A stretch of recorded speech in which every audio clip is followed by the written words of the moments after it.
Today, we're going to talk about the current real estate market and what's going on for both buyers and sellers, so that if you're buying, you know what to expect, and if you're selling, you know how to do it properly. Welcome back to Rich Hatch Homes. So what's going on in our current real estate market?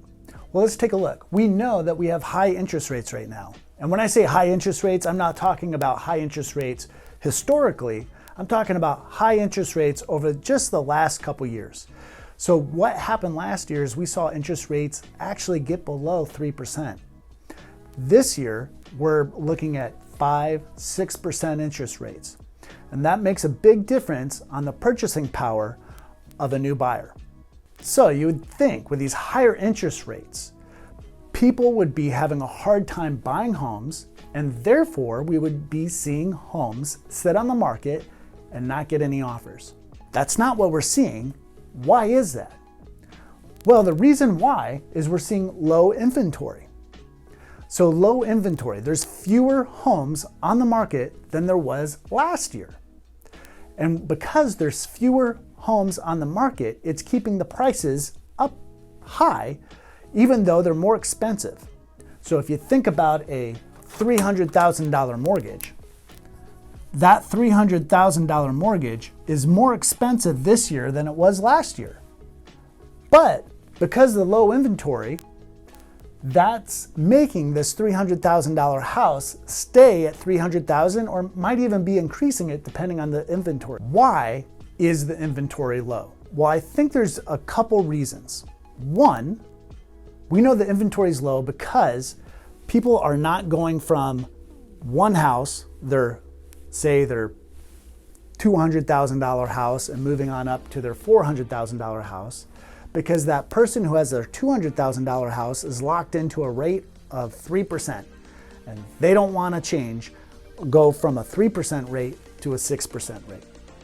So they're staying at home and they're not selling that house, which means they're not buying a house. So you would say, hey, it's a 1-for-1, right? If they sell a house, they have to sell a house, but if they're going to buy a house, they have to buy a house. But that creates less inventory out there in general, less transactions overall. Another factor of why there's low inventory is we have people moving into the area of Iowa City. So we have the university that's still hiring. We have the university hospitals and clinics that's still hiring. So we have these huge industries here in the Iowa City area that are not so affected by all the other things going on across the country. And because of that, we're seeing an influx of people moving to the area. Well, those people need homes, and we're not seeing enough homes here. So the next question is, if we don't have enough homes, shouldn't we be building them? And yeah, we should be. We are seeing quite a few builders do well here in the Iowa City area, and they've been building and things have been going very well, especially over the last couple of years. But when the interest rates started to rise, some of the builders started to pull back a little bit.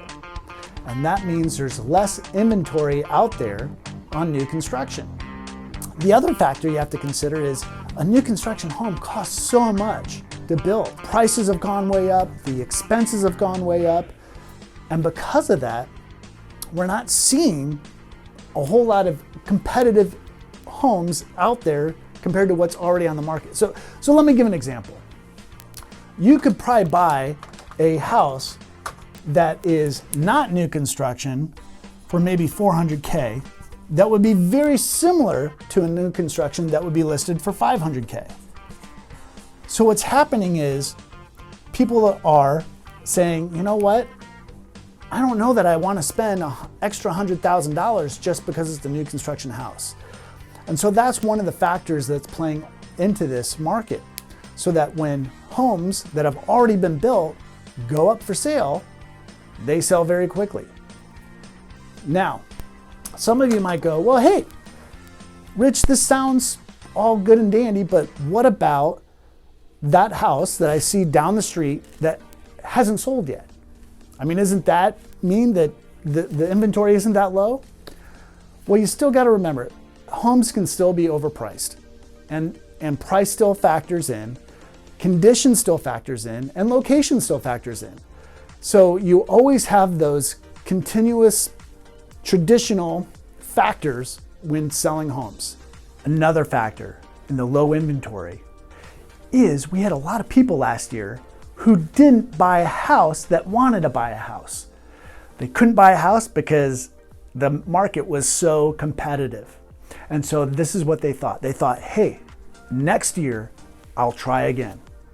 Unfortunately, the low inventory makes it even harder for them to buy a house this year. And so those people are still in the market, those renters who are looking to buy and can't find something. Navigating this market can be a little tricky. If you have any questions or you have some concerns or you're thinking, I'd like you to walk me through this a little bit better, Rich, give me a call. That's what I'm here to do. I'm here to help you understand what our current market is, but everything is individual as well. So we'd have to look at the house that you're looking at. We'd have to gauge the house that you want to sell. All those things factor in to getting a good price and making a good offer. Thanks for watching Rich Hatch Homes, and don't forget to subscribe.